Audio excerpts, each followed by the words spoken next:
Hi, I'm Jennifer Chin. Growing up, my parents instilled in me the belief that true wealth comes from humility and smart work. While other kids dreamed of being doctors or lawyers, I was captivated by the stock market. By 12, I was devouring investment books and obsessively tracking market trends, much to my parents' bewilderment. Sweetie, maybe you should spend more time with your friends, my mom would suggest, eyeing me over stacks of financial reports. This is fun for me, Mom, I'd reply without looking up. Did you know Warren Buffett bought his first stock at 11? She chuckled, shaking her head. Just promise me you won't forget to live while you're planning your empire. That promise grew harder to keep as my hobby turned into a passion and eventually expertise. By 16, I was managing a modest portfolio with my savings and allowance.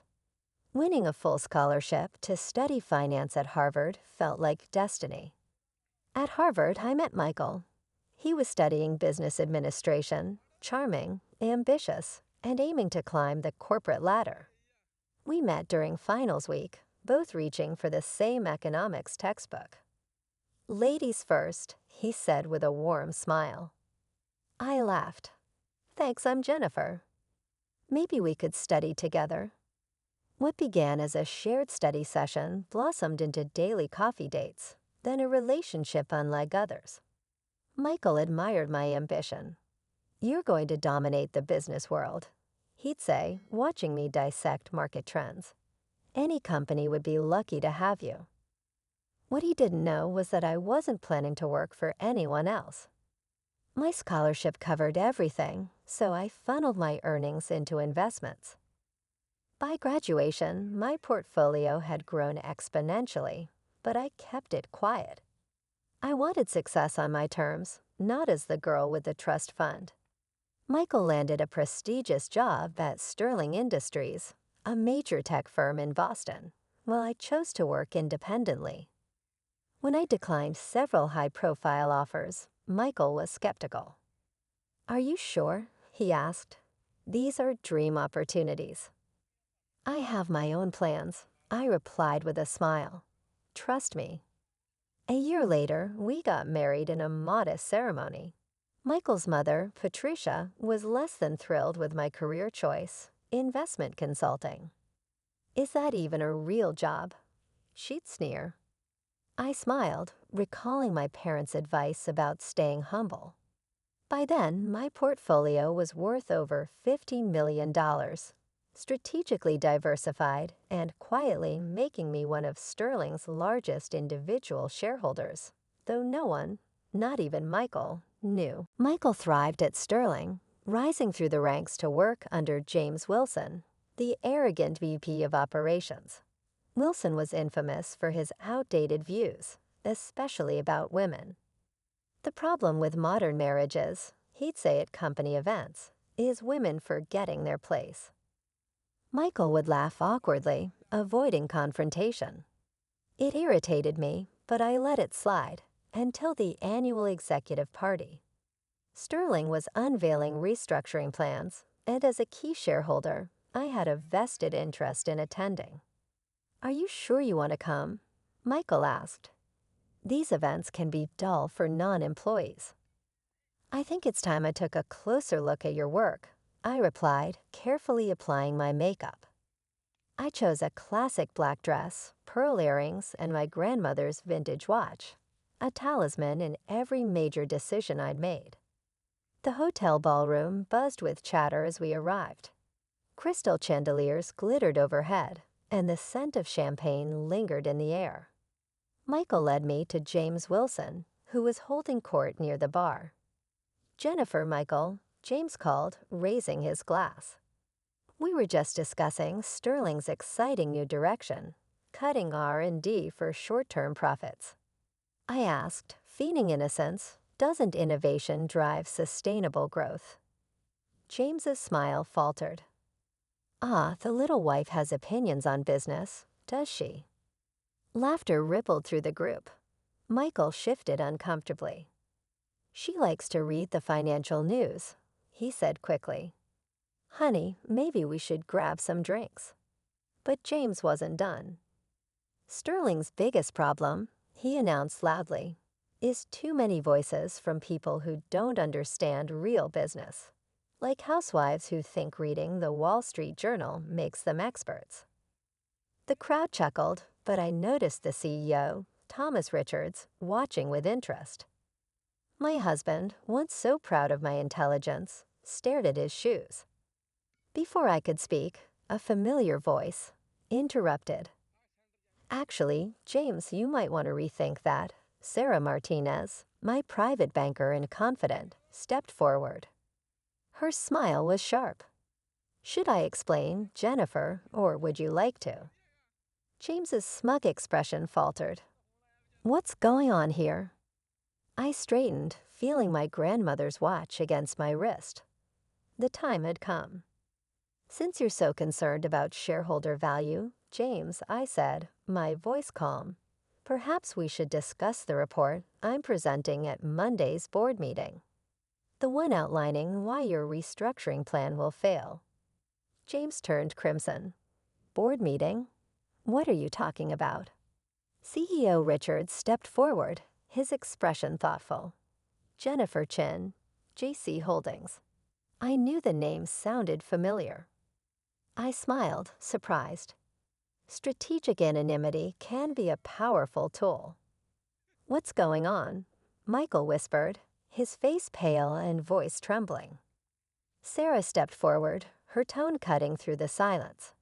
Your wife, she announced to the room, owns 51% of Sterling Industries shares. And no, she doesn't spend her days shopping. The silence hung for a moment before chaos erupted. James Wilson's face turned a vivid red, cycling through shades I didn't know were possible. He looked as though he might faint. This is absurd. James sputtered. There must be some mistake. Sarah, ever composed, tapped on her tablet. I can show you the documentation if you'd like. I have all the records right here. CEO Richards stepped forward, a slight smile tugging at the corners of his mouth. That won't be necessary, Sarah. I suspected as much for some time. The board has been impressed with Mrs. Chin's insights and recommendations for years.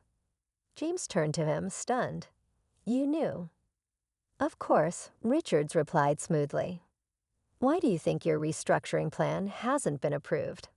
Mrs. Chin raised significant objections. Michael finally found his voice, though it wavered. Jennifer, how? I met his wide-eyed gaze. Perhaps we should continue this conversation somewhere more private, I suggested, glancing at the growing crowd of onlookers. My office is just upstairs, Richards offered. Shall we? The elevator ride was oppressively silent. Michael alternated between glancing at me and staring at the floor while James seethed. Sarah, steady as ever, stood by my side, a quiet but unwavering presence. Richard's office was expansive, with panoramic views of the Boston skyline. As we took our seats, James immediately claimed the chair nearest Richard's desk, as if proximity could restore his authority. Well, Richards began, leaning back in his chair, this has been an eventful evening. Eventful? James exploded. This is outrageous. She can't possibly. She can and does. Sarah interrupted, laying documents on the desk. Jennifer Chin, through carefully managed investment vehicles, controls 51% of Sterling Industries. She's been building her position over the past 5 years. Michael's expression morphed from confusion to hurt. 5 years? But we've been married for 3. I started investing in Sterling before we met, I explained evenly. The company had potential but needed modernization. I saw an opportunity. Modernization? James sneered. Yes, James, I replied calmly. Modernization, like fostering innovation instead of gutting R&D, like respecting your employees instead of perpetuating a toxic workplace. Richards leaned forward. Mrs. Chin's recommendations have been instrumental in shaping our strategy. Her analysis has consistently outperformed expectations. Michael's voice was barely audible. Why didn't you tell me? I held his gaze. Would it have made a difference? Would you have defended me against James's comments if you'd known I was Sterling's majority shareholder? He flinched, the answer clear without being spoken. This is preposterous, James barked, rising from his chair. I've dedicated 15 years to Sterling. You can't just turn it into a toxic environment where innovation and talent are stifled. I interrupted. James, your restructuring plan would destroy this company. The board won't be supporting it. Richards cut in. In fact, we need to discuss your future with Sterling. My future? James looked stricken. Yes, I said, standing to meet his glare. Your leadership is outdated, your strategies are short-sighted, and your conduct is unacceptable. Sterling deserves better. You can't fire me, James shouted. You're just a majority shareholder, Sarah interjected coolly. And yes, she can, I added. Michael remained frozen, his expression unreadable. You told me you were consulting, he murmured. You said it was small scale. I never lied, I said softly. I just didn't tell you everything.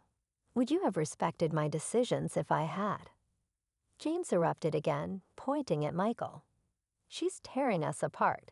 Women like her. That's enough. Richard snapped, his tone sharp. James, you'll receive the details of your separation package tomorrow. Please leave. James stormed out, slamming the door behind him. Sarah excused herself. Leaving me alone with Michael and Richards. Mrs. Chen, Richards began, will you be taking a more active role in the company? Yes, I replied firmly, starting with a comprehensive review of our culture and leadership. Michael finally spoke, his voice cracking. And what about us? I turned to him, my voice steady. That depends. Are you ready to see me as an equal? Or am I still just the little wife you asked to stay quiet at company events? I need time, he stammered, standing abruptly. This is all too much. He left, and I watched his retreating figure. Richards cleared his throat. Family and business rarely mix well. True, I said, exhaling deeply. But principles shouldn't be compromised. The days that followed were a whirlwind. James's firing made headlines, Sterling Industries, a shakeup at the top. The stock price dipped briefly before recovering, as my vision for the company became public. Michael stayed with his parents, processing everything. His mother left a string of hostile voicemails, which I deleted without hesitation. My focus remained on transforming Sterling, revitalizing R&D, implementing work-life balance policies, and fostering innovation.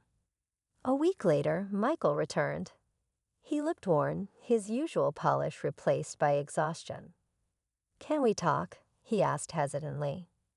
I gestured to the chair across from my desk. He sat, then immediately stood again, pacing nervously. I've been thinking about everything, he began.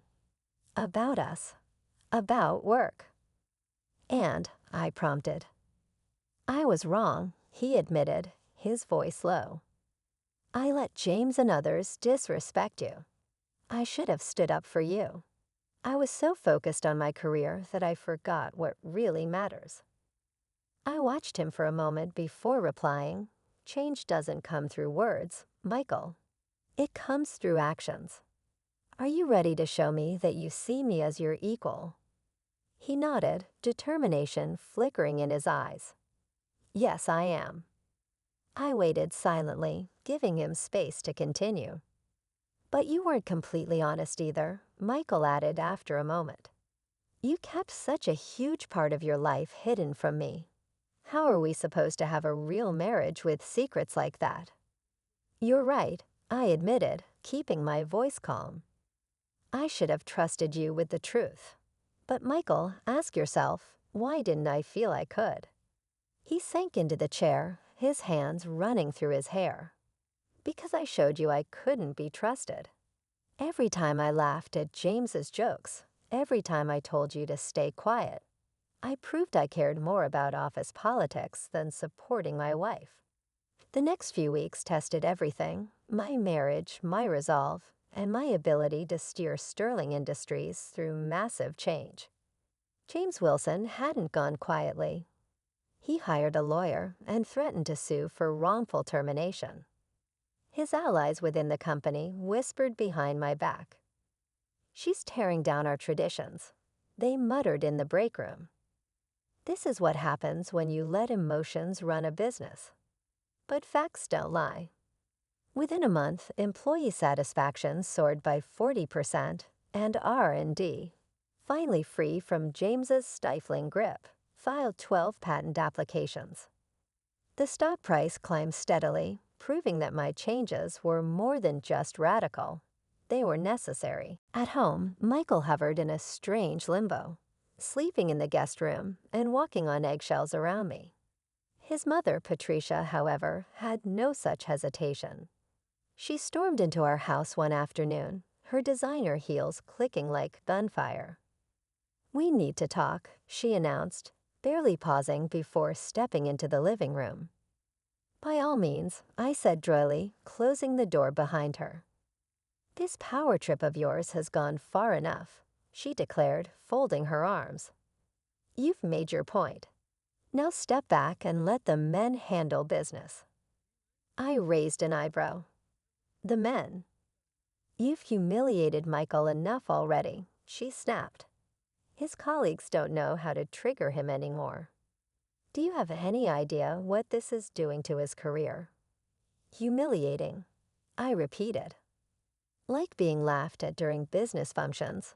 Like being dismissed as just a housewife." "That's different," she waved a manicured hand dismissively. "That's just how business works. Men need to, undermine women to prop up their egos.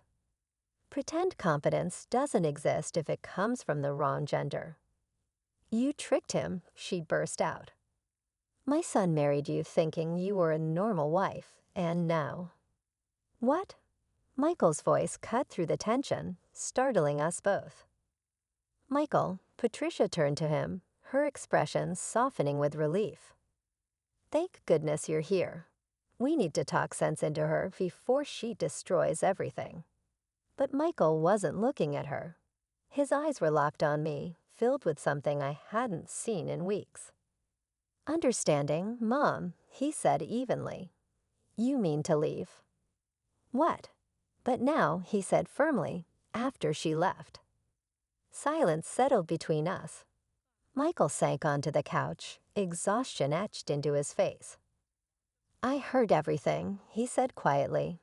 "And I finally realized I've been just like her, treating you like you need to be managed, not supported. And I'm sorry." I sat down beside him, keeping a cautious distance. "I didn't want to outshine you, Michael. I just wanted your respect, as your wife, as a partner, as a person." "You have it," he said softly. "I know I don't deserve your trust right now, but I want to earn it. Not because of your money or your power, but because I love you and I want to be the partner you deserve." My phone buzzed, breaking the moment. It was Sarah. "Jennifer," she said when I answered, "James has withdrawn his lawsuit. Word about Sterling's latest quarterly projections has spread, and they're impressive." "Send me the details," I said with a smile. "And Sarah, thank you for everything." When I hung up, Michael asked, "Good news?" "James is backing down," I confirmed. "It seems success really is the best revenge." Michael nodded thoughtfully. "What happens now with Sterling and with us?" "Sterling will keep evolving," I replied. "We're rolling out a new parental leave policy and launching a mentorship program for women in tech next month." "And us?" he asked, his voice hesitant. I took a deep breath. "That depends." Are you ready for a marriage of equals? Really ready? I'd like to try, he said, a small smile tugging at his lips. Starting with moving out of the guest room, if you're okay with that. It's killing my back. I laughed, surprising myself. We'll need couples counseling, and you'll have to stand up to your mother. Done, he said, grinning. Though maybe we should have dinner with her next week. I'd love to see her face when you explain your women's leadership initiative. For the first time in weeks, I felt real hope for our future.